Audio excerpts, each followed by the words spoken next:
The year was 2147 and space wasn't the silent, empty void people once imagined. Out past the edge of human-controlled systems, beyond Mars colonies, past the asteroid mining belts, even farther than the last terraformed moon, humanity had built something unexpected, a fleet. Not for conquest, not for exploration, but for survival. They called it the Deathworld Fleet, a name that made alien traders, if any had existed, shudder. To them, Earth wasn't just a planet, it was a nightmare wrapped in oxygen. Humans, born from centuries of climate collapse, pandemics, and wars over water and soil, were tough, unpredictable, and terrifyingly adaptable. That reputation had kept the stars quiet, until now. The UNS Vigilance was one of the older ships in the fleet, patched together more times than anyone could count. It drifted near the ruins of what scanners had labeled Sector Theta 9, a graveyard of shattered hulls and frozen debris, all that remained of a civilization wiped out decades ago. No one knew who they were or why they'd vanished. Humanity had assumed it was just another cosmic tragedy, like supernovas or rogue black holes. But then a signal broke through the static. It wasn't a distress call in any human language. It wasn't even radio. It pulsed in strange rhythmic bursts, almost like a heartbeat. The crew debated ignoring it. Space was full of ghosts, old satellites, dying stars, cosmic echoes. But something about this felt different. Captain Reyes, a woman who'd survived 3 mutinies and 2 oxygen failures, gave the order. Bring us in slow. Shields up. Weapons hot, but don't fire unless I say so. What they found floating in the dark wasn't a warship or a probe. It was a lifeboat, twisted, scorched, barely holding together. Its surface shimmered like wet stone, covered in symbols that shifted under light. No engines, no comms, just silence. Until the hatch cracked open. Inside were 12 beings. They weren't monsters. They weren't gods. They looked fragile, tall, slender, with smooth gray-blue skin that glistened like riverstones after rain. Their eyes were large, black and unblinking, reflecting the ship's emergency lights like deep pools. They moved slowly, as if every motion cost them energy. One clutched a small glowing orb to its chest. Another trembled violently, its limbs twitching like leaves in a storm. They didn't speak. They didn't attack, they just stared. The boarding team froze. Protocol said to scan for weapons, pathogens, anything hostile. But these creatures looked like they'd been running for years. Their ribs showed through their skin. Their hands shook. One of them, smaller, maybe young, collapsed as soon as the airlock equalized. A medic rushed forward but hesitated. Touching an alien? That was a one-way ticket to quarantine. Or worse. Then, the tallest one raised a webbed hand. Not in threat, in plea. It pointed to the human insignia on the medic's uniform, a simple blue circle with a white dove, and whispered a single word, translated by the ship's AI after cross-referencing thousands of linguistic patterns. Sanctuary. The word hit the crew like a punch. Sanctuary wasn't just safety. It was trust. It was hope. And in the cold math of space, hope was the rarest resource of all. Back on the Vigilance, chaos erupted, not with shouting, but with silence. Officers exchanged glances. Engineers checked sensors again and again. The ship's xenobiologist, a quiet man who'd spent his life studying extremophiles in Antarctic caves, ran every test he could. No known viruses, no hidden weapons. Their biology was so different from humans, breathing ammonia-rich air, circulating copper-based blood, that infection was nearly impossible. They're not a threat, he finally said, voice tight. They're starving. But fear doesn't listen to science. News of the encounter shot through the fleet like wildfire. Within hours, every ship commander was on emergency comms. Some argued to eject the lifeboat into deep space. We don't know what they are, one captain growled. Could be scouts. Could be a trap. Others pointed out that humanity had spent centuries fearing the unknown. And look where that got Earth. Cracked, burning, half-drowned. Maybe it's time we tried something else, another said quietly. Fleet Command orbiting a dead moon near Jupiter was paralyzed. First contact wasn't supposed to happen like this, no grand meeting, no peaceful exchange. Just broken survivors knocking on the door of the galaxy's most feared species. The brass debated for 36 hours. During that time, the beings, now called Kelari, after a word they kept repeating, were kept in a sealed observation bay. They didn't resist. They didn't try to escape. They sat in a circle, holding hands, humming a low, mournful sound that made human ears ache in a strange, beautiful way. One crew member, a young technician who'd signed up to fix engines, not face aliens, slipped a nutrient bar through the airlock vent. He didn't tell anyone, but the next day the Kalari left a small carved stone on the floor, smooth, warm to the touch, shaped like a spiral. When scanned, it emitted a soft pulse that matched the rhythm of a human heartbeat. That tiny gesture changed everything. Admiral Rostova, the woman who'd rebuilt the fleet after the Titan uprising, finally broke the deadlock. She'd seen refugee camps on Earth, cities of tents stretching to the horizon filled with people who'd lost everything. She remembered holding a child's hand in the dust of what used to be Bangladesh, promising safety she couldn't guarantee. Now history was repeating itself, but in space. "We don't turn them away," she said over the fleet-wide channel, her voice calm but firm. "Not because they're harmless, but because we choose to be better than the darkness that chased them here." The order went out. Grant temporary asylum. Isolate them in Bay 7, monitor everything, but feed them, heal them.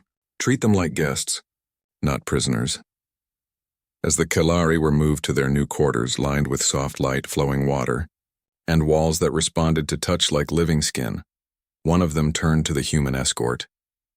It placed a hand over its own chest, then pointed to the humans. No words, just a look that said, "We see you. You see us." Outside, the stars burned cold and distant. But inside the steel belly of the Deathworld fleet, something new had begun, not with a bang, not with a treaty, but with a shared breath in the dark. And for the first time in a long time, the humans didn't feel alone. Life aboard the fleet changed the moment the strangers stepped inside. At first, it was small things. Extra guards posted outside Bay 7, new air filters humming in the vents, meal rations slightly reduced to share with the newcomers. But soon the whole rhythm of the ship felt different. People talked less about engine malfunctions or supply shortages and more about them, the Kalari. What did they eat? How did they sleep? Did they dream? The fleet's science team worked around the clock. They learned the Kalari didn't eat solid food like humans. Instead, they absorbed nutrients through their skin from misted liquids rich in minerals and trace metals. They slept in shifts, never all at once, always keeping at least one awake like they were guarding something precious. And they communicated not just with sounds, but with subtle shifts in skin color, tiny pulses of light from their fingertips and soft vibrations in the air that human ears couldn't hear, but their instruments could. Still, trust didn't come easy. Down in the lower decks, where the engineers and deckhands lived, whispers spread. "They're watching us," someone muttered during a late-night shift. "I saw one tracing the layout of the reactor core with its eyes." Another swore he heard strange humming coming through the walls at night, like a song that made his teeth ache. Fear has a way of growing in the dark, especially when you're millions of miles from home and sharing your metal home with beings no one understands. Up on the command deck, the tension was quieter, but just as real. Fleet leaders argued daily. Some wanted to send the Kalari away the moment their ship was repaired. "We didn't sign up to be a cosmic shelter," one officer snapped during a closed-door meeting. "We're a defense fleet, not a rescue boat." Others pushed back harder. "If we send them out there, we're handing them over to whoever destroyed their world." Is that who we are now? The turning point came unexpectedly. A young Kalari, one barely bigger than a human child, had been separated from the others during the initial transfer. It hadn't made a sound then, just curled into a corner, trembling. But days later it began to shut down. Its skin turned dull. Its breathing slowed. The medics tried everything, but nothing worked. The lead scientist finally realized the Kalari weren't just social, they were connected. Their minds linked in ways humans couldn't replicate. Without the others nearby, this one was fading, not from sickness, but from loneliness. When the humans gently carried the small being back to Bay 7 and placed it among its group, something extraordinary happened. The others gathered around, touching it with webbed hands, humming that low resonant tone. Within minutes, color returned to its skin. Its eyes opened. It let out a soft chirp, almost like a sigh of relief. A human medic standing just outside the observation glass wiped her eyes without realizing it. She'd lost her own younger sibling years ago, back on Earth during the last great flood. That moment, the reunion, the quiet care, hit her deep. She turned to her partner and whispered, They're not so different, are they? But not everyone saw it that way. That same night, an alarm blared through Deck C. A coolant leak in the secondary life support system. It wasn't huge, but it was dangerous, enough to risk oxygen levels if not fixed fast. Engineers rushed to the scene and found the seals on a critical pipe had been tampered with. Not broken by accident. Cut deliberately, suspicion exploded. Who else could have done it? A mechanic shouted in the mess hall the next morning. We've got 12 aliens walking around who don't belong here. Security tightened. Bay 7 was put under full lockdown. No more shared meals.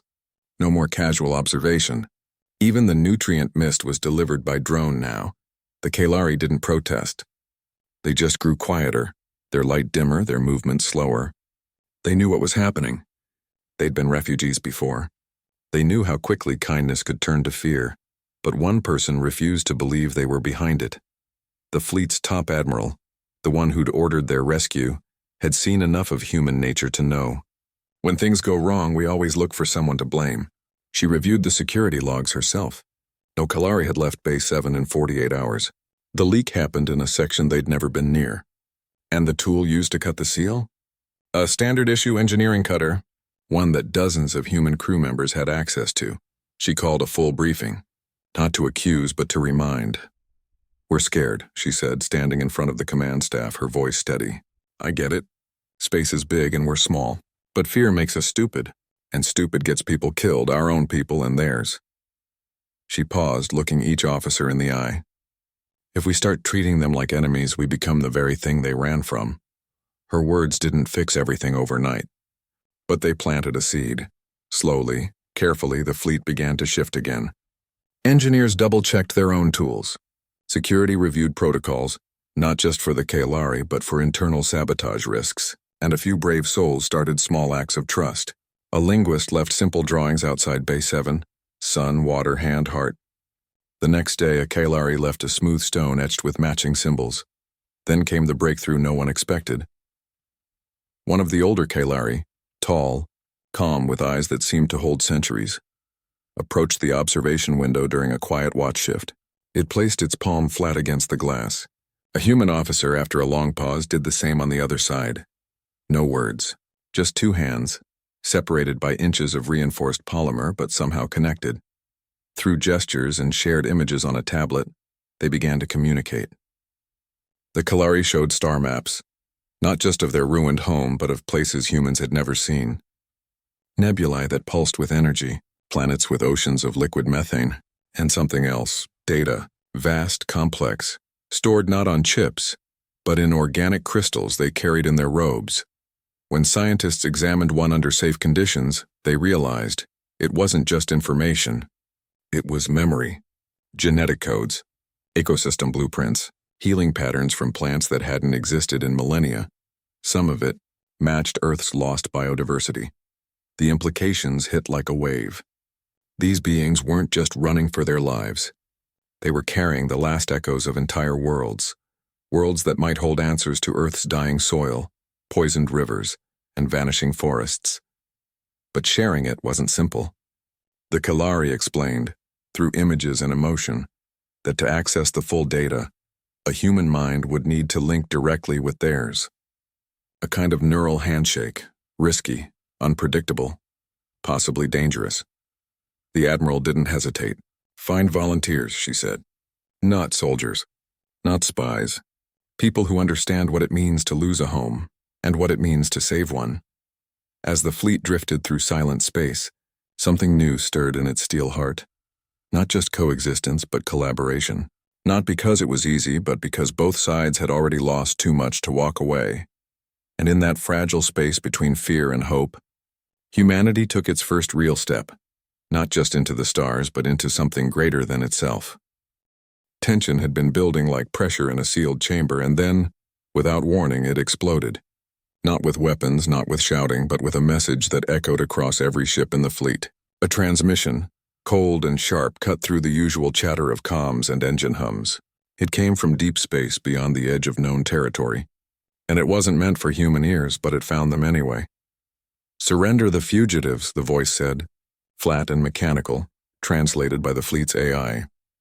Return the Kalari to Vorth authority. Failure to comply will result in total eradication. The words hung in the air like smoke after a gunshot. No warning. No negotiation. Just a threat, clean and final. The fourth hegemony, the force that had wiped out entire star systems, had found them. Panic rippled through the fleet faster than any alarm.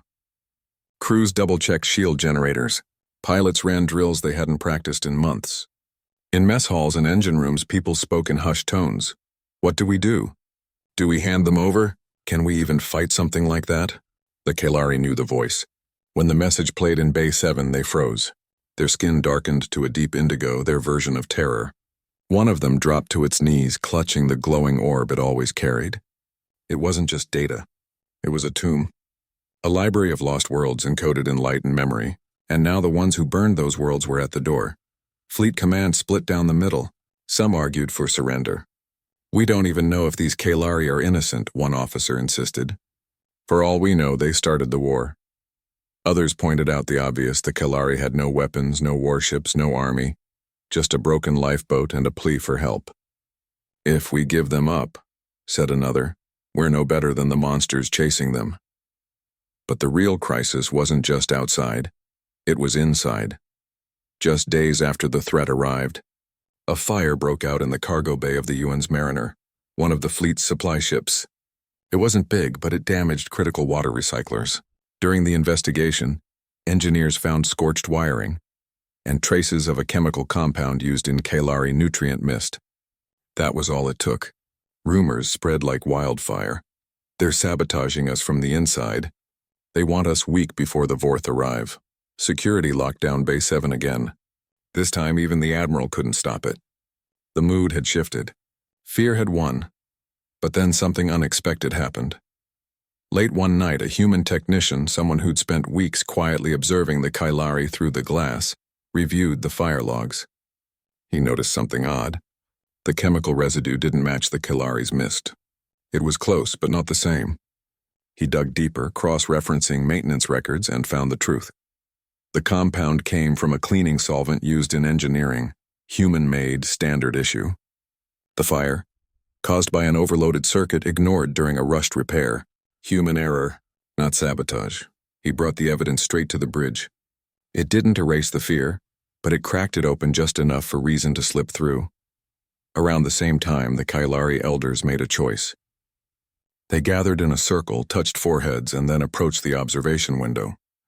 One held up a small crystal, pulsing with soft blue light.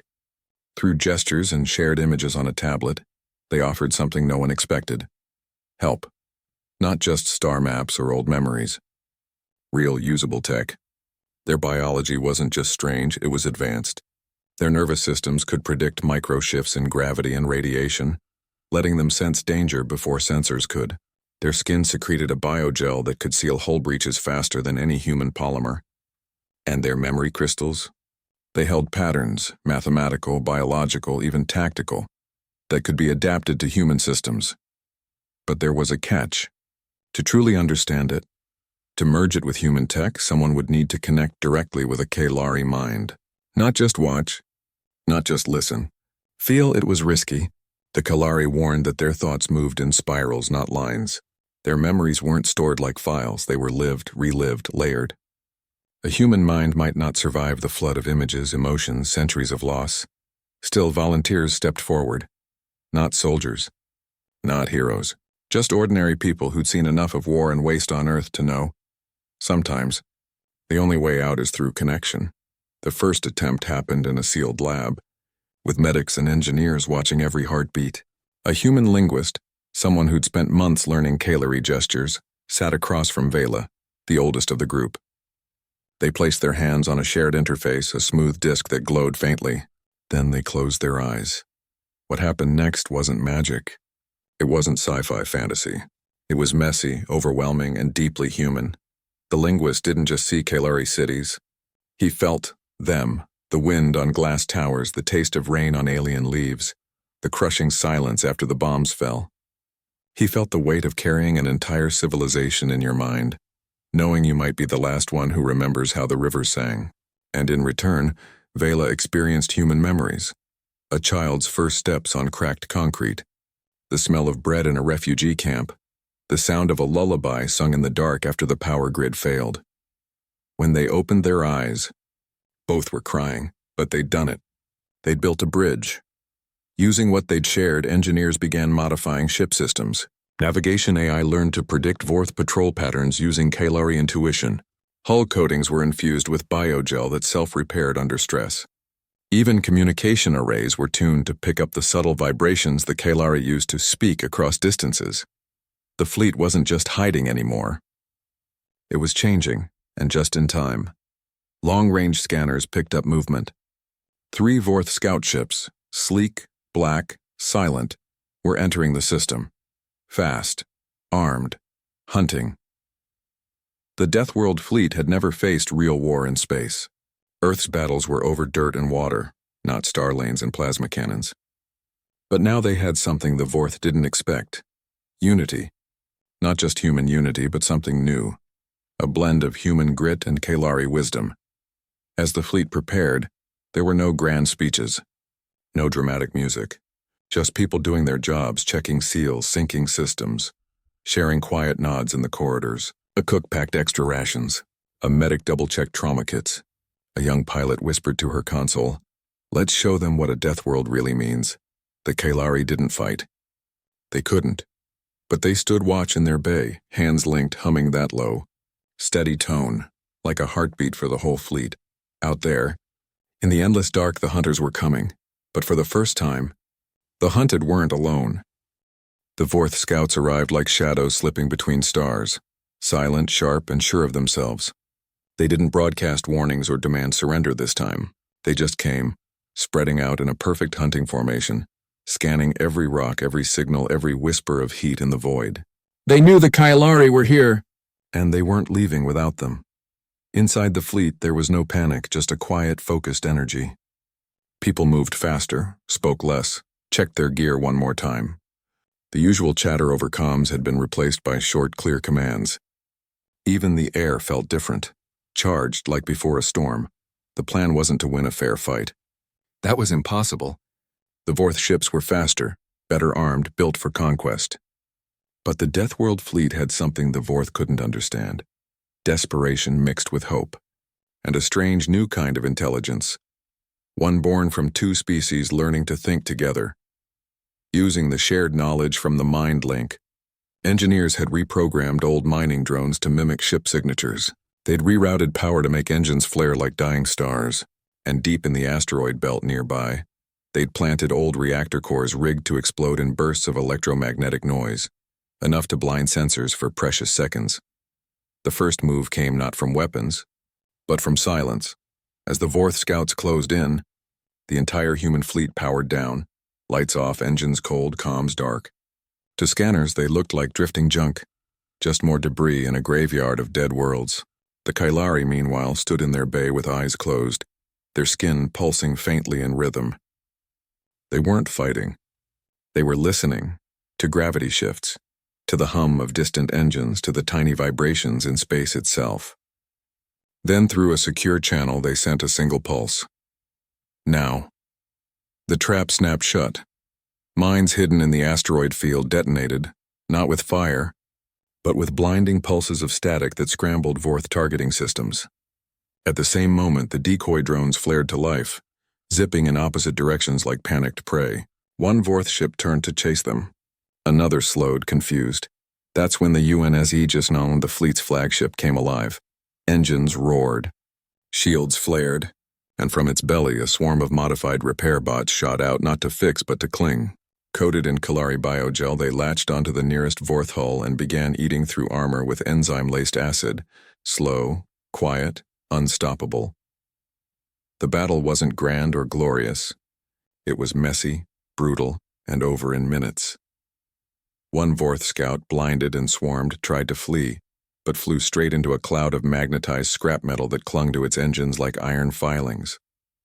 It spun out of control and slammed into a dead moon, vanishing in a silent flash. The second fired its main cannon, but the shot went wide, hitting only empty space. Before it could recalibrate, human fighters, small, agile, and flying patterns no AI would predict, strafed its sensor arrays. Blinded and bleeding coolant, it retreated into the dark, The third never fired a shot, it just stopped, hovered, then turned and vanished into warp space as if it had seen something it couldn't explain. Silence returned to the sector. But it wasn't the empty silence of before. It was the quiet after survival. Back aboard the fleet, cheers were short-lived. 2 human ships had taken heavy damage. One was beyond repair. Dozens of crew members were injured. And in the chaos, part of the Kalari memory archive, stored in a fragile crystal near the command deck, had cracked from a power surge. Data was lost. Not all of it, but enough to hurt. In Base 7, the Kalari gathered around the damaged crystal. They touched it gently, their skin glowing faintly as if trying to heal it with their presence. One of them let out a low, mournful sound, the same tone they'd hummed when they first arrived. This time it wasn't just grief. It was gratitude, because they'd been protected, not used, not handed over. Protected. The human who'd linked minds with them, the linguist, sat nearby, exhausted, his head pounding from the after effects of the connection. He'd felt every explosion, every fear, every hope during the fight as if it were his own. But he also felt something else, pride. Not the loud kind, but the quiet kind that comes from doing the right thing when it's hardest. Later, in the medical bay, he watched as a Kalari elder carefully placed a hand on the shoulder of a wounded engineer. No words, just a touch. And the engineer, who'd once muttered about aliens causing trouble, didn't flinch. He just nodded, eyes wet. That small moment said more than any victory speech ever could. In the days that followed, the fleet didn't celebrate. They repaired. They mourned. They shared meals again, this time with the bay door open just a crack so the Kalari could smell the food, even if they couldn't eat it. Engineers and Kalari worked side by side, using hand signals and sketches to rebuild damaged systems. A young pilot showed a Kalari child how to play a simple game with light beads. The child laughed, a sound like water dripping in a cave, and the pilot grinned like he'd won a medal. The Vorth were gone, for now. But everyone knew they'd be back, stronger, angrier, with more ships, yet something had changed. The fleet no longer saw the Kalari as guests or burdens. They were part of the crew now, not because they were useful, though they were, but because they'd stood with them in the dark and didn't look away. And the humans? They'd proven something to themselves. That even after centuries of war and loss on Earth, they could still choose kindness. That Deathworld didn't have to mean cruelty. It could mean resilience. It could mean shelter. As the fleet drifted toward safer space, patching hulls and healing wounds, a new signal was sent, not a distress call, not a threat, but a simple message broadcast on open channels. In every language the translators could manage. Sanctuary is not a place. It's a promise. And out there, somewhere in the endless stars, other lost souls might just be listening. Years passed. Not many. Just enough for scars to fade, for routines to settle, for something new to take root in the cold metal bones of the fleet. What began as a desperate act of mercy had grown into something no one could have predicted. A home. Not just for humans, not just for the Kalari, but for both. The fleet no longer moved like a weapon. It moved like a village drifting between stars. Old warships were retrofitted with gardens grown under UV lights. Real soil, real plants, some even blooming with flowers that hadn't been seen on Earth in generations, thanks to seeds decoded from the Kalari archives. In the mess halls, meals were still simple. Rehydrated stews, protein blocks, algae bread. But now they were shared. Humans learned to enjoy the quiet hum that came from the Kalari during eating time. A sound that meant contentment. The Kalari in turn began to mimic human gestures, nodding, waving, even laughing at clumsy jokes told through translation pads. Children were the first to truly blend the two worlds. Human kids born aboard the ships or brought up from colony outposts played with Kalari young in zero-gravity nurseries. They didn't care about biology or history. To them, their blue-skinned friends were just friends. They invented games that used light pulses and hand signs, built forts from cargo nets, and sometimes fell asleep curled together in observation bays, watching nebulae swirl like painted clouds. Education changed, too. Lessons weren't just about math or navigation anymore. Kids learned Kalari memory songs, melodies that carried stories of oceans that sang and trees that stored dreams. In return, the Kalari learned human history, not just the wars and disasters, but the quiet acts of courage. The nurse who stayed in a burning hospital, the farmer who shared his last seeds, the stranger who gave their coat to someone shivering in the rain. These stories, simple as they were, meant everything to beings who'd lost their own past. Back on Earth, things were shifting slowly too. The data salvaged from the Kalari crystals, though damaged, had sparked real change. Scientists used genetic blueprints to revive extinct pollinators. Engineers rebuilt water purifiers based on Kalari biofilters. In places once choked by dust and heat, green shoots pushed through the cracked earth. It wasn't a miracle. It was work. Hard, patient human work, guided by memories from another world. The fleet itself became a symbol. Not of war, but of something rarer, trust.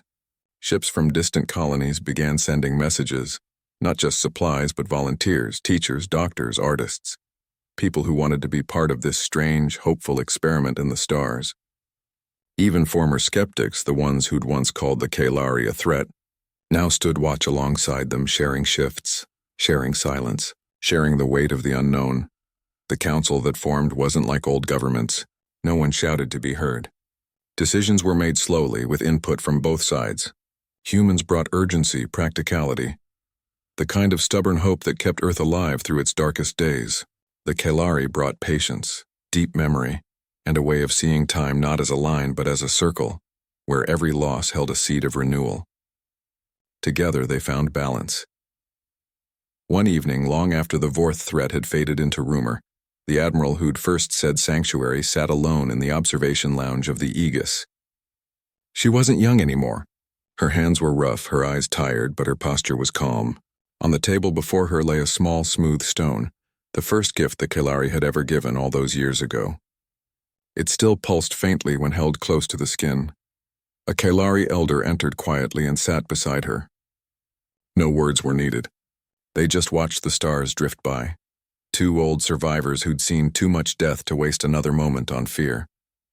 Later, in her private quarters, the admiral opened a worn journal.